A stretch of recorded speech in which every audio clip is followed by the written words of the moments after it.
Estamos en contacto ahora con Emilio Feldman, director del Departamento de Estudios Económicos y Costos de la Federación Argentina de Entidades Empresarias del Autotransporte de Cargas, FADEAC. Emilio, buen día. Darío te saluda. ¿Cómo estás? Buenos días, Darío. Bueno, muchas gracias por el espacio y bueno, ya también felicitaciones un poquito a lo que estábamos charlando por el muy buen portal informativo que es Ser Industria y bueno, obviamente digamos por la parte industrial y por todo lo relacionado a la economía real, incluyendo también al transporte de carga y la logística, ¿no? Bueno, muchas gracias. La verdad que siempre es bueno recibir buenos comentarios, pero vamos al grano, digamos. eh, un tema tan importante como el transporte y la logística en Argentina. Iniciamos el año 2021 y un poco alarmados, ¿no? Por los informes que conocemos de la suba de los costos. ¿Por qué no nos sintetizás un poco lo que ustedes han registrado? Bueno, digamos, el último índice mensual de febrero va a registrar con una suba mensual de 6,3% el aumento más alto en 2 años, ¿no? Y este número se sucede tras un incremento también decididamente elevado de enero de 4,7% y el acumulado entre enero y febrero, o sea, el primer bimestre, va a estar llegando a 11,3% y a una variación acumulada en los últimos 12 meses de 42%. O sea, lo que está demostrando el último índice de febrero y del primer bimestre en términos generales de 2021 es una continuidad de la aceleración de los costos de transporte de carga que se viene registrando a partir desde agosto del año pasado. Esta situación contrasta un poco con la situación que se vio reflejada en la primera parte del año 2020, por ejemplo, digamos, donde los costos fueron medianamente moderados, o sea, muchos costos no superaron el 2%, en algunos meses ni siquiera superaron el 1%, y en el primer semestre de 2020, o sea, estamos hablando de enero-junio, el acumulado no había superado el 10%. Hasta julio no había superado el 11%, y a partir de agosto comenzamos a tener una fuerte aceleración de los costos que, bueno, que se está ratificando, se está continuando en este primer bimestre, ¿no? El fenómeno de costos, eh, digamos, el comportamiento del índice FADEAC en cuanto a números decididamente elevados, cómo está terminando el año y cómo se está dando esta coyuntura en el primer bimestre, se está asemejando bastante a los números inflacionarios que está exhibiendo la economía en general. Ayer, por ejemplo, el IPC dio un número menor de 3,6%, pero estamos en un acumulado del 8%. Recordemos que el año pasado la inflación terminó siendo 36% también con aceleración en la segunda parte del año y el índice FADEAC terminó en 35%, ¿no? Claro. Lo que está sucediendo en el 2020 es que los números del índice se están asemejando bastante al comportamiento de la inflación minorista, si bien obviamente la composición de la canasta en un caso de precios minoristas, en otro caso de precios mayoristas y en otro caso de costos donde cada componente tiene distinta gravitación, es distinta, ¿no? Pero todo en un determinado contexto macroeconómico de aceleración inflacionaria en general. Acá, por ejemplo, y ya si vamos a un poquito hacia atrás y haciendo una comparación con los últimos 3 años, venimos de inflación récord en 2018 y 2019, tanto de los índices de costos de transporte como del IPC. O sea, en 2018 el índice de costos sufrió lamentablemente el récord de incremento anual con 61,5%. En este sentido, la inflación dio 47%, o sea, el índice de costos superó por 14 puntos a la inflación. Ahora, si querés, podemos profundizar un poquito en este tema. Sí, sí. En el 2019, luego del récord inflacionario del 47%, la inflación volvió a mostrar un nuevo récord, o sea, vamos a tener el récord de inflación más alta, casi 30 años, con 54%, y el índice de costos va a reflejar un aumento importante, asimismo, de 47%. A diferencia de los años 2018 y 2019, donde tuviste diferencias marcadas entre los costos de transporte y la inflación minorista, en el caso de 2018 14 puntos por encima, en el caso de 2019 7 puntos por debajo, reitero, de la inflación minorista récord desde 1991. A partir del 2020 vas a tener tendencias que se van a asemejar. O sea, el índice va a terminar resultando 35% y la inflación minorista 36%, ¿no? Y estos incrementos que tuvimos en los últimos 2 meses, vuelvo a decir, el incremento de febrero, el más alto en 2 años, están ratificando esta tendencia de aceleración de los costos en general, en una tendencia también general de aceleración de los índices inflacionarios, ¿no? Sí, hay un factor que por ahí lo padece toda la sociedad, ¿no? Que es el tema combustibles, por ejemplo. Sí, bueno, justamente, digamos, el combustible es tan importante en cuanto a la gravitación que tiene sobre la estructura de los costos del transporte y del transporte y la logística en general, como así sobre los efectos que tiene sobre la inflación mayorista y la inflación minorista, ¿no? En términos de lo que es el transporte en particular, estamos hablando de gasoil, o sea, el combustible es el insumo más representativo de la actividad, donde, por ejemplo, en un transporte de media y larga distancia, estamos hablando de que el costo está rondando una representatividad de entre 35 y 38%, a veces más, a veces menos, depende mucho el corredor, ¿no? Pero estamos hablando del insumo per se más representativo.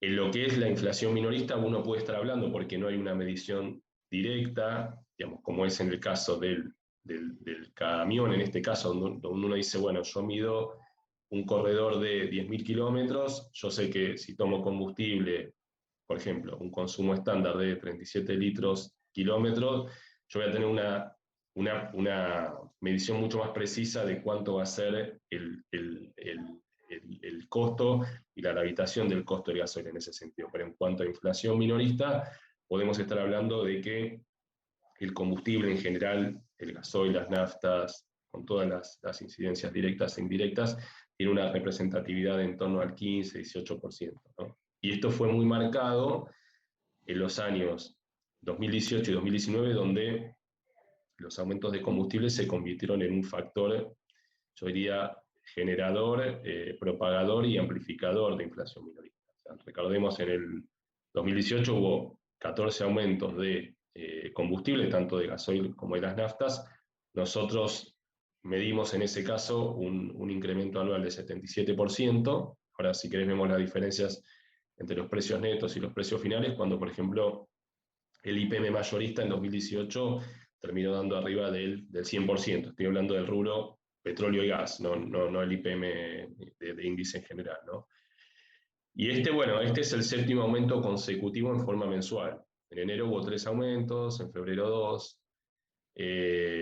Acá, digamos, tenés un dilema, si querés ahora, digamos, teniendo en cuenta de que hoy los commodities, tanto energéticos como agropecuarios, están en niveles muy altos respecto a hace no sé, 8 meses atrás. Bueno, digamos, en el caso del petróleo, tanto del Brent como el WTI, estás en niveles ya de un aumento del 100% en dólares respecto a los niveles bajísimos digamos, con que se fueron cuando en los momentos más álgidos de la crisis del COVID, cuando se paró toda la actividad en el mundo.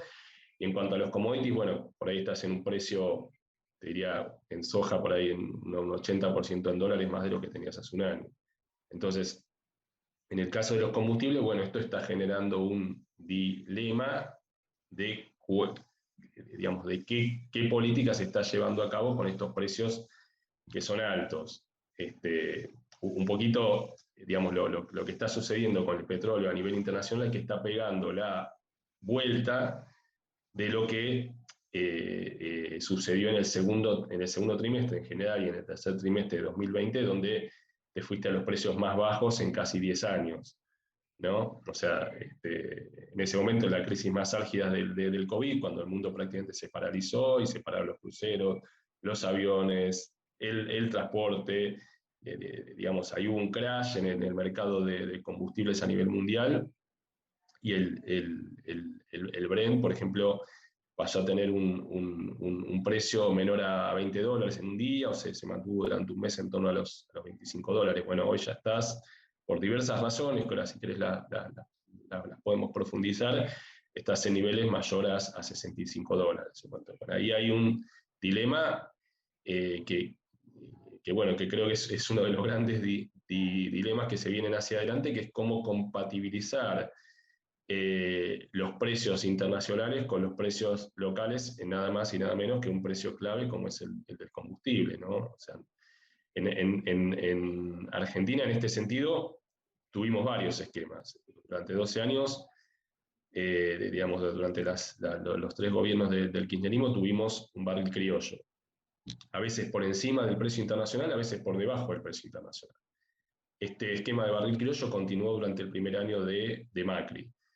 A partir de la asunción de Aranguren, te fuiste a un esquema de alineamiento automático y lineal con los precios internacionales. O sea, por eso, digamos, la fórmula de los precios internos, más que nada, respondían al tipo de cambio por el Brent. O sea, al aumentar los precios internacionales, esto tenía un efecto automático y lineal en los precios internos. Por eso tuviste 14 aumentos en 2018 y 12 aumentos en 2019, hasta que justamente el gobierno anterior hizo un semicongelamiento en agosto de 2019. Bueno, tuviste un montón de aristas en esta relación entre el precio local y el precio internacional. Digamos, ¿qué es lo que se puede ver en este precio tan clave, no solamente para el autotransporte, sino también para la economía real? Te saluda Gabriel Ríos Malán. Buen día, Gabriel. Te quería consultar dos cosas. Sí. O sea, sin el precio sostén, el sector de combustibles, por ejemplo, vaca muerta, no se podría desarrollar. ¿Y qué posibilidades hay de algún combustible alternativo al fósil? No, yo no digo, vaca muerta tiene un precio de equilibrio X para cubrir la inversión y para que sea rentable. Digamos, hace un año atrás, bueno, segundo trimestre, estamos hablando de 8 o 9 meses atrás, tuvimos una crisis sin precedentes, que fue la erupción del COVID, que prácticamente paralizó todo el mercado de combustible en el mundo. Digamos, se tomó esa decisión en la Argentina. Obviamente, con precios de $25 el barril, en un momento también se paralizó vaca muerta. O sea, se paralizó teniendo en cuenta las restricciones sanitarias y se paralizó por un tema de, bueno, con $25 el barril, o sea, la verdad que no es rentable. Digamos, fue una decisión de corto plazo que si uno lo analiza a la luz de esos acontecimientos, dice, bueno, fue una decisión equilibrada. Ahora, si se tomó esa decisión de no bajar los precios en el mercado interno para sostener justamente al sector de hidrocarburos, digamos, se tiene que tomar también una decisión equilibrada a la luz de los acontecimientos que justamente recién reiteraba en 2018 y 2019. O sea, en 2018 tuviste un incremento del 77% en los precios de gasoil, con lo que implicó para el sector de autotransporte de cargas. Otro tema te decía Emilio, que ha sido importante, es el tema de neumáticos, y ahora estamos en un momento en el que el gobierno justamente sacó un comunicado diciendo que la responsabilidad es la mala planificación de los importadores. Más allá de que, no sé si ustedes saben determinar dónde está el problema, pero en sí, ¿cómo lo padecen ustedes? El tema de neumáticos es otro de los rubros sensibles. ¿Y por qué? Digamos, y también hay que retrotraerse un poquito a los años anteriores. En este sentido, en 2019, digamos, estamos hablando antes de la crisis del COVID, el índice FADEAC cierra el acumulado de costos en un 47%. La inflación cierra en un 54%. Neumáticos cierra en un 70%. O sea, neumáticos en el 2019 es el rubro de mayor incremento anual.